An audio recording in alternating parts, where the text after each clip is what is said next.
भीतर बंद। कितने ताले लगे? 7 सालों के। 7 मेरे गोविंद आए हैं, कृष्ण आए। राजा परीक्षित ने कहा स्वामी देवकी वसुदेव को इतना अपार कष्ट है। बोले हाँ बेटा ये सच्चाई है। परमात्मा जब भी आता है संकट में आता है। कब आता है? हाँ, परमात्मा सुख में नहीं आता, परमात्मा हमेशा। हाँ बिल्कुल सच्चाई है। अगर कोई व्यक्ति हमारे वृंदावन जाए, जोर से बोलो जय श्री राम, है ना, जब तक उसके जीवन में सब अच्छा चले तब तक तो वो बिहार जी के दर्शन भी करता है, गोलगप्पे भी खाता है, वहाँ के पेड़े भी खरीदता है, बड़ी बड़ी आके लगाता है। और भगवान करे उसके कुर्बे का कोई खो जाए तो कहता भाड़ में जाए पेड़ा। हे भगवान एक बार मिल जाए दोबारा फिर कभी नहीं लाऊंगी। ताली बजाओ। आया ये सच्चाई है। हम लोग जब सुखी होते ना हमें हकीकत में संसार याद आता है। हम जब सुखी होते हमें परिवार याद आता है। और जीवन में भगवान ना करे अगर हम दुखी हों तो हमें क्या याद आता है? बार बार देव की वसुदेव के हाथों में खड़ी थी परमात्मा का चिंतन। भगवान आए, भगवान ने कहा कि गोकुल हमें, बोले महाराज आप हमें गोकुल में पहुंचाओ। गोकुल हमें देव पहुंचाई, वहां यशोदा ने कन्या। आप हमें गोकुल में, और गोकुल में वहां पर यशोदा जी ने कन्या को जन्म दिया है। कन्या को लेकर के कंस को दे देना, लेकिन आप हमारा नाम, क्योंकि परमात्मा भी बहुत सारे कार्य महाराज संसार को दिखा के नहीं करता, अनदेखा। ये तो संसार है। अगर कोई 4 मंजिल मकान बनाए तो सारे गांव को बुलाए और दिखाए ये मकान मेरा है, ये मकान मेरा है। संसार दिखावा करता है लेकिन मेरा परमात्मा कभी दिखावा। हाथ उठाओ, ज्ञान का है। हाँ पहली बार कोई और खोया था, अगली बार तुम्हारी है। ताली बजाओ। पक्का ये वृंदावन है। हाँ बोले मारे इन्होंने बार बार समझाया परमात्मा दिखावा नहीं करता राजा, तो परमात्मा ने बार बार कहा। लेकिन वसुदेव जी का स्वामी मजबूरियां हैं। हमारे हाथों में हथकड़ी, पामों में बेड़ी, गले में तो 7 ताले भीतर बंद कैसे होगा? भगवान ने कहा बेटा आपके सारे बंधन मुक्त हो जाएंगे। और वही हुआ जैसे कहा तो देव की वसुदेव के हाथों की हथकड़ियां खुल गई, पामों की बेड़ियां खुल गई। और वसुदेव जी ने देखा मेरे नारायण छोटे से बालक बन गए। क्या बन गए? क्या बन गए? ये सच्चाई है। परमात्मा ही छोटा बनता है। इंसान मर जाएगा, कट जाएगा, पर किसी का आगे छोटा बनने को राजी। अरे बोलो हम छोटे बनने को राजी, ये भी मारे।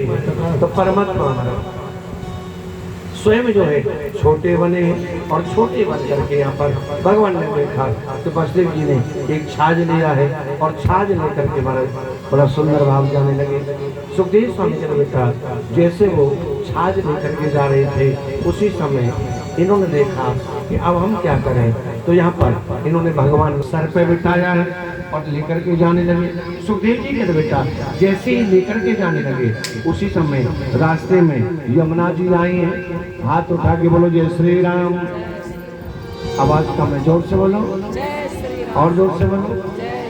अब जैसे यमुना जी आई हैं तो यमुना जी ने देखा गोविंद जा रहे हैं, कृष्ण जा रहे हैं। तो यमुना जी का भाव था कि मैं अपने नारायण के, अपने कृष्ण के, अपने भगवान के चरण प्रक्षालन।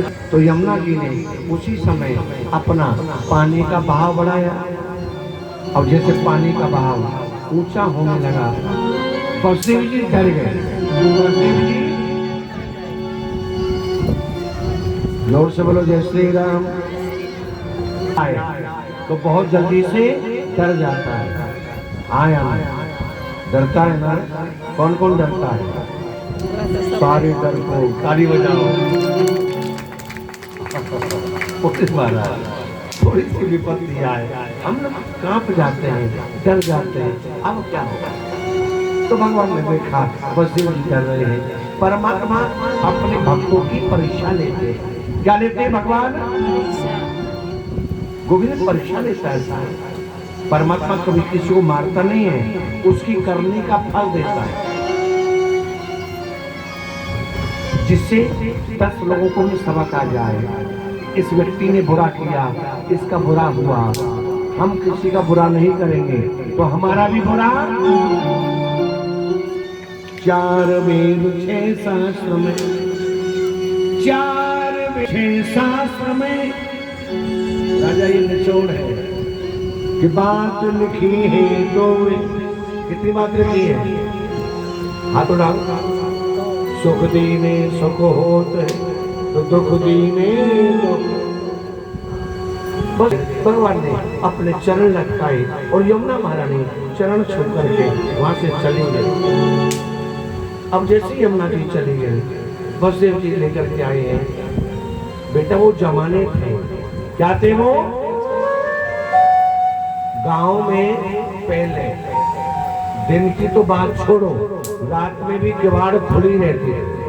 हाँ जी, रात में भी किवाड़ हमने भी देखा, हमारी दादी के यहाँ रात भर किवाड़ कुछ नहीं, और पेड़ों के नीचे सो जाते थे।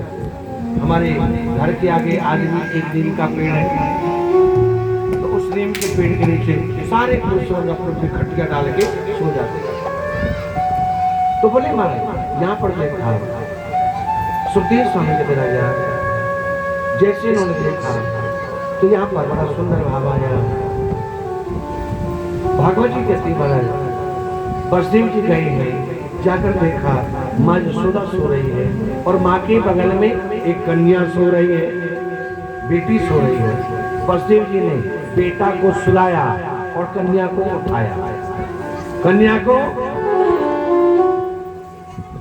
ध्यान कहाँ है? लिए भग रहा है कि संतान के लिए भग रहा है? हाँ जी, सारी दिल्ली किसके लिए भग रही है? ताली बजाओ जोरदार। अपना तो गुजारा, किसी भी गुरुद्वारे में 2 रोटी खा लो, क्या बात है? आया ना, संसार को अपने पेट की चिंता कम है और अपनी संतान की चिंता। आया ना, तो सुत अति प्यारो जगत में सुत ते ज्यादा प्राण। संसार में सबसे ज्यादा प्रिय संतानों को। वसुदेव जी को लगा कि मैं पुत्र को छोड़ के जा रहा हूं। बेटा अगर किसी के 100 रुपए भी खो जाए, क्या हो जाए? अगर 100 रुपए खो जाए तो कहीं ना कहीं मन में तो कष्ट आता है, हाँ या ना? मन में तो कष्ट आता है ना सर। तो यहाँ पर तो संतान जैसी चीज है, इनके मन में आया अब हम क्या करें। लेकिन वसुदेव जी ने धर्म के कारण, अपने लिए नहीं धर्म के लिए संतान को भी त्याग दिया और चले गए भगवान को सुला करके और कन्या को लेकर के। जैसे ये जेलों में आए, इनके तो फिर हाथों में हथकड़ी, पामों में बेड़ी। बेटा ये संसार जेल है। क्या है संसार? हाँ जी, संसार क्या है? और जब तक जेल में रहोगे तब तक शांति। तो संसार में कौन कौन रहता है? तो जेल में कौन कौन रहता है? सारी जेली बैठे। ताली बजाओ, ताली बजाओ। सच्चाई राजा, हम सब संसार रूपी जेल में कैद हैं और हम सोच रहे हैं कि हमें सुख नहीं। राजा, संसार में रह करके परमात्मा की भक्ति का अनुभव करो, तब आनंद आएगा। जब तक वासना रूपी ताला नहीं खोलोगे, जब तक ईर्ष्या रूपी ताला नहीं हटाओगे, तब तक बात बनने वाली। हाथ हिलाया करो, तब तक बात बनने वाली। तो यहाँ पर बसदेव जी पुनः जेल में आए। जेल में आते कन्या बड़ी रोने लगी, चिल्लाने लगी। कंस दौड़े दौड़े आए, कंस ने आकर के और कन्या को छीना। देवकी ने समझाया, भैया अरे ओ भैया, आकाशवाणी ने कहा था कि देवकी का आश्रम लाल और कंस तेरा। कंस ने कहा नहीं, नियम कुछ और है कि वृक्ष फल जो विष फल लागे, वृक्ष फल जो विष फल लागे। श्री राम जय राम जय जय राम, श्री राम जय राम जय जय राम, वृक्ष फल जो विष फल लागे, बोलिए ताही बने पहले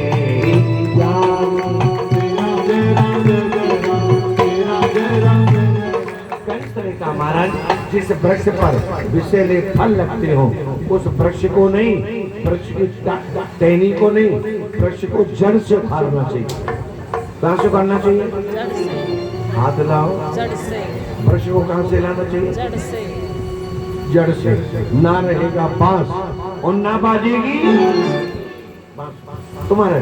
इन्होंने कन्या को लिया और कन्या को लेकर के मारना चाहते थे। कन्या अचानक से इनके हाथ से छूट कर और आकाश मंडल में चली गई। और आकाश मंडल में जाकर के आवाज लगा रही है, अरे ओ राजा, तू मुझे क्या मारेगा? खुद तुझे मारने वाला। और ब्रज में प्रकट हो गया। कहाँ प्रकट हो गया? तो पर्यो देव की चरण बार बार देवकी के चरणों में गिर गया। क्षमा करो, क्षमा करो, गलती हो गई। देवकी के मन में भाव आ गया। क्या गया? क्या गया? और इंसान के जीवन में पैसा होना चाहिए, परिवार होना चाहिए, लेकिन परिवार के साथ साथ भाव भी, भाव होना चाहिए ना। भाव आ गया। अब जैसे भाव आ गया और भाव आकर के देवकी ने कहा, भैया कोई बात नहीं, मैं तो यही सोचूंगी कि मेरे जीवन में संतान थी पर संतान सुख। कहाँ ध्यान है? आदरा संतान थी पर संतान सुख। अच्छा, कई बार पैसा होता है पर उसका फल, उसका आनंद प्राप्त नहीं होता। कई बार संतान होती है लेकिन संतान समय पर काम। कई बार आप देखो पैसा घर में रखा है, जगह पसंद नहीं आ रही, और कई बार जगह पसंद है, पैसा नहीं है, फिर भी काम हो जाता है।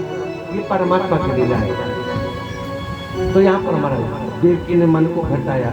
और वैसे भी नियम कहता है, घर में, परिवार में, समाज में कोई छोटी मोटी नोक झोंक हो जाए, उसे बढ़ाना चाहिए कि घटाना चाहिए? और हाथ उठा के बोलो, क्या करना चाहिए? घटाना चाहिए।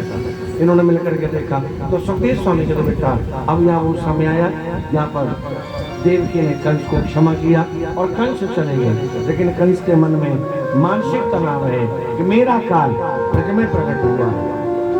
अव्याद जोग्रम यज्ञोर कटितटम जठरम हयाश हस्तके सदुरम ईश्वरनाशकंठम विष्णुलोकमोरकम ईश्वरम क्रमः